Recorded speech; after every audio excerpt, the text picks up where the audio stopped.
لله الحمد لله عدد خلقه ورضا نفسه وزنة عرشه ومداد كلماته والصلاة والسلام على صفوة رسله وخير خلقه محمد وآله وصحبه أما بعد فأعوذ بالله من الشيطان الرجيم بسم الله الرحمن الرحيم ويسألونك عن الروح قل الروح من أمر ربي وما أوتيتم من العلم إلا قليلا وَلَئِنْ شِئْنَا لَنَذْهَبَنَّ بِالَّذِي أَوْحَيْنَا إِلَيْكَ ثُمَّ لَا تَجِدُ لَكَ بِهِ عَلَيْنَا وَكِيلًا إِلَّا رَحْمَةً مِّن رَّبِّكَ إِنَّ فَضْلَهُ كَانَ عَلَيْكَ كَبِيرًا صدق الله العلي العظيم وبلغنا رسوله النبي الأمي الكريم.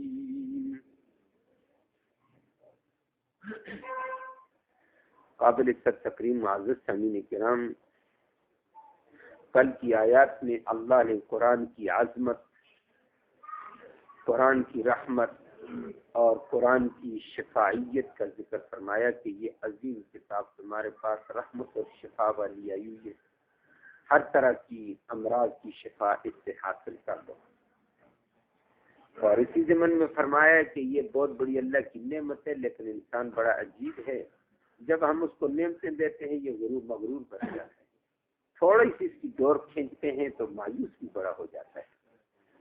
تو فرمایا کہ قرآن کو چھوڑ کر اپنے اپنے طریقے پر عمل کرو گے تو یاد رکھنا برباد ہو جاؤ گے، تو اپنے اپنے طریقے چھوڑ دو. آج آیت کریمہ میں اللہ رب العالمین نے دو باتوں کا ذکر ارشاد فرمایا اسی کے ساتھ، کہ اپنا طریقہ نہیں، طریقہ اسی قرآن والا ہوگا، ناقدری نہ کرنا. اس کی ناقدری کر لو گے تو میں اس قرآن کے علم کو بھی چھین لوں گا تم سے. اللہ ہمیں اس سے محفوظ فرمائے. اور اسی زمن میں چلتے ہوئے مشرکین کا اعتراض تھا نبی کے اوپر کہ نبی آپ کہتے ہیں بہت بڑا عالم میرے اوپر وحی آتی ہے، ساتھ اللہ نے اس کا ذکر کر کے بتا دیا ہے. ہاں اللہ جب بتاتا ہے تو نبی کو بھی پتا، لیکن ہر بات کا سوائے اللہ کی اور کسی کو پتہ بھی نہیں. اللہ نے بھی تمہیں جتنا علم دیا محدود دیا ہے، جو تمہاری سمجھ میں ہے تمہارے عمل میں آ سکتا اللہ نے وہی دیا. وگرنہ روح کی حقیقت تم کہاں جان سکتے ہو کہ روح کیا ہے، اور قرآن نے سمجھایا بھی نہیں. یہ تمہارے پاس سے بس ہے، جو تمہاری ضرورت کا علم وہ قرآن میں سارا رکھ دیا، اس کے مطابق زندگی گزارو، اس کی قدردانی کرو. لفظی ترجمہ سماعت فرمائیں پھر بات عرض کریں. فرمایا وَيَسْأَلُونَ، اور وہ لوگ سوال کرتے ہیں کا آپ سے، عن الروح، روح کے بارے میں. روح کیا چیز ہے جی جان؟ فرمایا نبی ان سے کل کہہ دیجئے الروح، یہ روح من امر ربی، میرے رب کا معاملہ ہے، تمہاری اور میری سمجھ سے بالا تر ہے، ان کو کہہ دو. البتہ تو آپ کو علم نہیں دیا اس کا؟ نہیں. وما اوتیتم، اور نہیں دیا گیا تمہیں من العلم، علم میں سے الا قلیلا، مگر تھوڑا علم. اللہ نے اپنے مقابلے میں تمہیں بہت تھوڑا سا دیا ہوا ہے، تم اس کی حقیقت نہیں سمجھ سکتے. چھوڑ جو دیا اس کے مطابق عمل کرو. اگلی بات میں وہ تنبیہ آئی، وَلَئِن، اور اگر شئنا ہم چاہیں، لَنَذْهَبَنَّ، البتہ لے کر چلے جائیں، ختم کر دیں، بِالَّذِي، اس علم کو، اوحینا، جو ہم نے وحی کی نبی کے لے کا آپ کی طرف.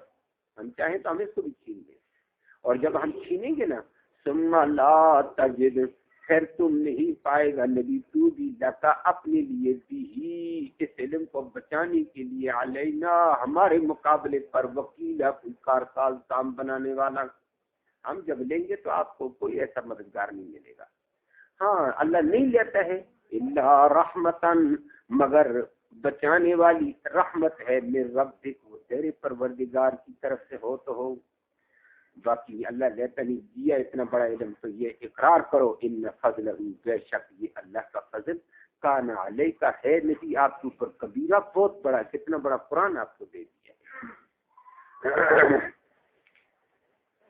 میں نے عرض کیا دو باتوں کا ذکر ہے، اللہ نے قرآن کی قدردانی کا ذکر کیا کہ قدر کرو، نہیں تو ہم اس کو بھی چھین لیں گے، وہ تفصیل آپ کے سامنے آتی ہے۔ اسی ضمن میں چلتے ہوئے بتایا جو علم تمہیں دیا گیا ہے تمہاری ضرورت کے مطابق پورا پورا دیا ہے، تمہاری فلاح دنیا اور آخرت کی اسی کے اوپر ہے، اور یہ سمجھ سے بالا تر جو علم تھا وہ بھی ہم نے تمہیں نہیں دیا ہے، جو تمہاری استعداد اور صلاحیت میں آ سکتا وہی دیا ہے، اور اسی کی مثال ایک روح کی حقیقت پیش کر رہی ہے۔ آیات کا شان نزول بھی ہے۔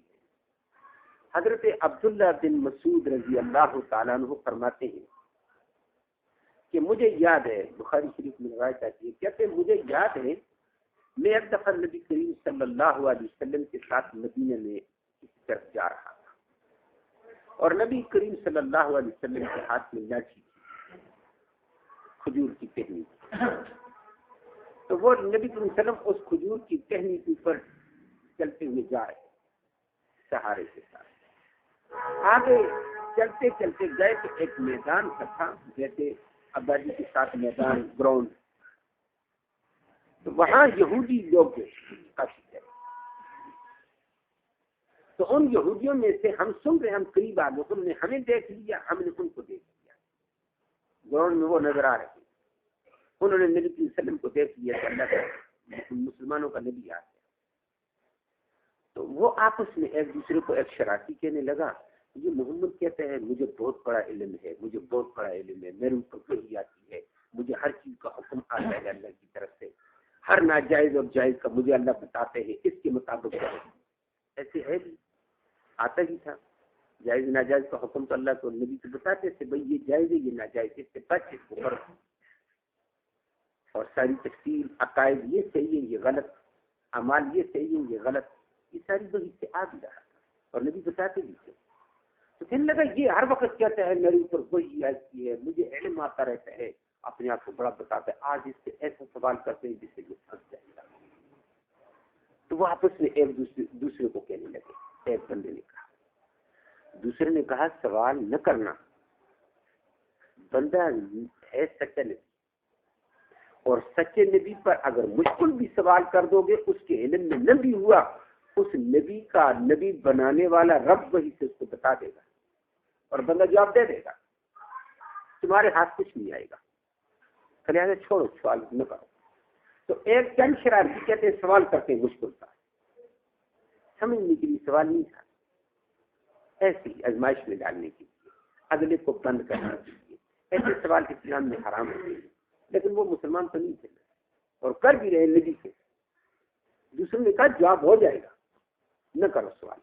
عبداللہ بن مسعود فرماتے ہیں میں نے یہ باتیں سنی، مجھے تھوڑی سی قلق ہوئی کہ میں آج نبی کے ساتھ میں اکیلا ہوں، یہودی ہیں، پھر ان کے مولوی بھی ہیں اور گنڈے بھی ساتھ ہیں، پھر نبی کی کہیں توہین نہ کر دیں۔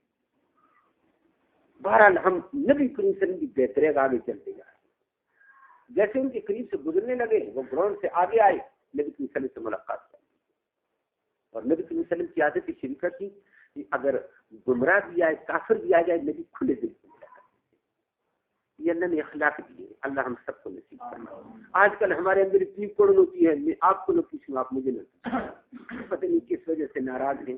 قرآن طور پر نبی صلی اللہ علیہ وسلم کھلی طبیعت سے سلام کلام حال و احوال پوچھ لیتے۔ کافر کو تو سلام نہیں کیا جاتا ہے کیونکہ سلام دعا ہے، اور کافر دعا کا مستحق نہیں ہوتا ہے جب تک کفر پہ، اس کی ہدایت کے لیے دعا دی جا سکتی ہے، اللہ آپ کو ہدایت دے، بس یہ کہہ سکتے ہیں۔ بس یہ حوال پوچھے جاتے ہیں کیا حال ہے، خیریت ہے؟ انہوں نے آگے بڑھے، نبی کریم صلی اللہ علیہ وسلم سے سلام کیا، نبی کریم صلی اللہ علیہ وسلم نے بھی حمد پیشانی سے ان سے گفتگو شروع کی۔ انہوں نے اگلا سوال کر دیا ہے، سوال یہ کیا ہے کہ ہمیں آپ سے ایک مسئلہ دریافت کرنا ہے۔ نبی کریم صلی اللہ علیہ وسلم فرمایا ٹھیک ہے۔ جانتے نبی بھی تھے کہ یہ مسئلہ سمجھنے کے لیے نہیں پوچھ رہے تھے، لیکن آدمی کیا ہے نا، میں نہیں بتاتا ہوں، اگلے اس کو پروپیگنڈا بنا لیتے ہیں، وہ جی ہمارے سوالوں کا جواب ہی نہیں دیتا ہے۔ نبی صلی اللہ علیہ وسلم ایسی شرارتیوں کے پروپیگنڈے سے بچنے بھی چاہتے تھے، کہا جی ٹھیک ہے پوچھو. انہوں نے کہا جی یہ جو روح کیا چیز ہے یہ کیسے بدن میں آتی ہے, جاتی کیسے ہے, یہ بدن میں ڈالی کیسے گئی تھی, اس کی کیا کیا ہے, یہ ذرا سمجھا دو. یہ چیز کیا ہے اس کو سمجھاؤ. نمبر 2 یہ جسم میں آئی کیسے تھی, پھر دوبارہ اس روح کو نکالتے ہیں بندہ مر جاتا ہے, یہ نکالی کیسے جاتی ہے, یہ کہاں ہے, اس ساری تفصیل ہمیں سمجھا دو. یہ روح کی حقیقت بتاؤ. جسم کی حقیقت ہمیں پتہ ہے مٹی سے بنا ہے اور عجیب اللہ نے بنا دیا ہے, گوشت ہے, ہڈی ہے, اعصاب ہے, خون اس کے اندر گردش کر رہا ہے, یہ تو ہمیں نظر آتا ہے, آنکھوں سے دیکھا جا رہا ہے, سمجھا جا رہا ہے, گہرائی میں جائیں اور گہرائی میں جا سکتے ہیں. لیکن اس روح کا نہیں پتہ چلا, یہ نظر نہیں آئی ابھی تک. یہ کیسے نکلتی, کہاں سے نکلتی ہے, ڈالی کہاں سے تھی, کیسے گئی تھی, یہ بتا دیں.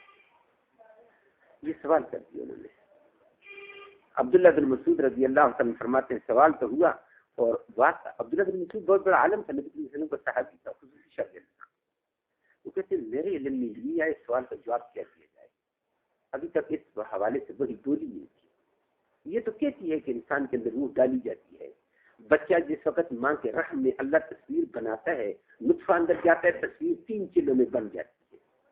3 چلے جیسے پورے ہوتے ہیں, 3 چلے 4 ماہ, اس کے اندر روح ڈال دیتے ہیں اللہ. یہ وہ تفصیل ہمیں پتہ, لیکن یہ تو نہیں پتہ کیسے ڈالی گئی ہے, نکلی گی کیسے ہے, کہاں, نظر کیسے نہیں آتی ہے, اس کی پتہ مجھے بھی نہیں تھا. تو میں نے دیکھا نبی صلی اللہ علیہ وسلم کیا جواب دیتے ہیں. نبی صلی اللہ علیہ وسلم نے بجائے جواب دینے کے چپ, کہتے مجھے یقین ہو گیا انشاءاللہ اللہ کی طرف سے بچ جائے گی. نبی کا چپ ہونے اس بات سے تو کہتے ہیں جیسے کہ تھوڑی دیر چپ ہوئے, یہودی بھی تماشا دیکھ رہے, یہودی کے علماء تھے, علماء جانتے تھے سچا نبی اور وہی آئی تھی, وہ سمجھ گئے کہ وہی آئی. جو مولوی تھے وہ ذرا خطرانے لگے, پتہ نہیں کہاں جواب آئے گا. باقی شرارتی کہتے دیکھا چپ آنکھ سے مار رہے ہیں کہ ہمارے سوال کے آگے بول ہی نہیں سکتا, میں بڑا عالم ہوں, مجھے سب کچھ پتا, مجھے وہی آئی. اتنے میں نبی صلی اللہ علیہ وسلم کے پاس جو لاٹھی تھی کھجور کی ٹہنی کی, نبی نے اس کے اوپر ٹیک لگا دیے, دونوں ہاتھ اس کے اوپر رکھ کر تھوڑی رکھ. مجھے سمجھ آ گئی نبی نے سہارا لے لیا, نبی اب کھڑے نہیں ہو سکتے تھے. وہی آتی تھی صاحب, نبی اونٹنی پر بھی بیٹھے ہوتے تھے, نبی اونٹنی بیٹھ جاتی تھی اور گردن بھی لمبی کر دیتی تھی زمین پر, تھم نہیں سکتی تھی. اور بعض دفعہ صحابہ کرام زید بن ثابت رضی اللہ عنہ فرماتے ہیں میں ایک دفعہ نبی کی وحی لکھ رہا تھا اور میں بیٹھا ہوا تھا دو زانو, نبی صلی اللہ علیہ وسلم تربو کر کے بیٹھ گئے. تربو کیا کہتے ہیں اس کو, چوکڑی مارنا. تو چوکڑی ماری تو نبی کی ران میرے ران کی اوپر آ گئی تھوڑی سی, میں دو زانو بیٹھا ہوا تھا. تو جب وحی اتری ہے تو ایسا نبی کو پسینہ آیا اور نبی صلی اللہ علیہ وسلم چپ پسینہ, اور میری ران ٹوٹ رہی تھی. میں نے کہا یا اللہ ابھی ٹوٹتی ران, ابھی ٹوٹ, اتنا وزن. یہ بھی اللہ کی طاقت ہے, وہی کوئی معمولی طاقت والی شے تو نہیں ہے. یہ اللہ نے اپنے اس عزیز پیغمبر پر اتاری. تو نبی نے ٹیک لگایا, میں سمجھ گیا نبی کے انسان کا بڑھ گیا. نبی تھوڑی دیر کے بعد بولے, پسینہ صاف کیا, ٹھیک ہوئے, بولنے لگے, اور یہ آئی کسی میں پڑے. جواب آ گیا ہے, اور بین ہی ان کے اسلوب کو سامنے رکھا. وَيَسْأَلُونَكَ, اور وہ لوگ آپ سے سوال کرتے ہیں نبی, روح کی حقیقت کے بارے میں, کس کی حقیقت کیا ہے, سمجھاؤ, کہاں ہے, کیسے آتی, کیسے جاتی, نظر کیسے آتی ہے, کیا چیزیں جی. آگے اللہ نے فرمایا کل نبی ان کو کہہ دو تمہاری عقل, تمہاری سمجھ, تمہاری فہم ہر بات کو نہیں سمجھ سکتی ہے. جتنا تمہاری ضرورت تھی ہم نے سمجھایا ہے قرآن میں, لیکن روح ہے کتنی باریک چیز ہے نا, اس تک تمہاری عقل کی رسائی نہیں ہے, یہ تمہاری بس سے باہر ہے. اور روح من امر ربی, یہ روح میرے رب کا کوئی معاملہ ہے, تمہارا معاملہ ہی نہیں, یہ تمہارے بس سے باہر جا رہا ہے. فرمایا کہ کیوں بس سے باہر ہے, کہ تمہیں جو عقل اور علم دیا ہوا ہے, وما اوتیتم من العلم الا قلیلا, تمہیں جو علم دیا گیا وہ بہت تھوڑا سا ہے, اور تھوڑے علم والا بڑی باریک بات کو نہیں سمجھ سکتا ہے. وہ باریکیاں الگ ہوتی ہیں, اور تمہاری بس سے باہر ہے یہ بات. اللہ کریم ہے, اور اس بات کی طرف اشارہ دے دیا ہے, ضرورت کے مطابق تمہیں سارا علم دے دیا ہے, یہ تمہاری ضرورت سے باہر ہے, چھوڑو. اور یہ وہی بات ہوتی ہے کہ اگر کوئی آدمی سوال کر دے کسی سے, اور سوال اگر اگلا سمجھ سکتا ہے تو اس کو سمجھایا جائے, لیکن عالم کو پتہ چل جائے، محدثین کہتے ہیں کہ جو اس نے سوال کیا اتنا باریک ہے کہ میں اس کو سمجھاؤں گا سمجھ نہیں آئے گا بلکہ الٹا گمراہ ہو جائے گا، تو فرمایا نہ بتائے اس کو، اور یہ نہ کہہ جاؤ جی بتایا نہیں ہے، بھائی تمہارے پاس سیکھا ہے، اللہ نے اپنے نبی کو اور یہودی علماء کو کہا تمہارے پاس یہ نہیں آتا ہے، روح کی چھوڑ دو، نہیں سمجھاتی ہے،